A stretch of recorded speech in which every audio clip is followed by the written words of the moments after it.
হরে কৃষ্ণ ভক্ত বন্ধুরা, অর্জুন বিষাদ যোগের কিছু শ্লোক আপনাদের শুনতে চাইছি।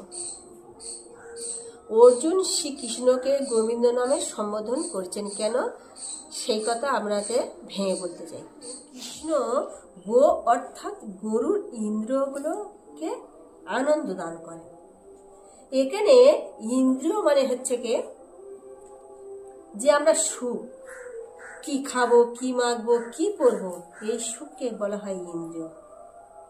কিসে নিজের ইন্দ্রিয়গুলোকে তৃপ্তি করবো তাই আমরা ভেবে থাকি, কিন্তু গোবিন্দর নিজের ইন্দ্রিয়গুলোকে আমরা যদি তৃপ্তি করতে থাকি তাহলে আমাদের ইন্দ্রিয়গুলো আমরা থেকেই তৃপ্তি হয়ে যায়। ভগবান কি খাবে, ভগবান কি পরবে, কি ভাবে ভালো থাকবে, সেই যদি আমরা চিন্তা ভাবনা করতে থাকি তাহলে ভগবানের ইচ্ছায় আমাদের সেই কিভাবে খাবো না খাবো সে ভগবান আমাদের চিন্তা করে দেবে। শুধু আমরা ভাবি যে এত মত দাও, এত ভালো দাও, মন্দ দাও, কিন্তু না, সে চাইলে ভগবান দেয় না।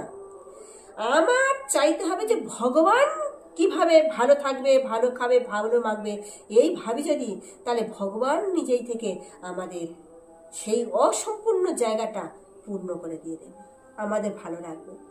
যেমন আপনারা জানেন যে কৃষ্ণ একদিন ঘুড়ি ওড়াতে গিয়ে কৃষ্ণের হাত কেটে গেছিল ঘড়ির সুতা থেকে, কিন্তু সেই সময় দ্রৌপদী একটু বস্ত্র কৃষ্ণের হাতে দিয়েছিল। ভগবানের কাছে যদি একটু দিয়ে থাকো উনি এতটা দেয়, তাই ওনার এক সময় বস্ত্রের জন্য উনি প্রচুর বস্ত্র দান করেছিলেন।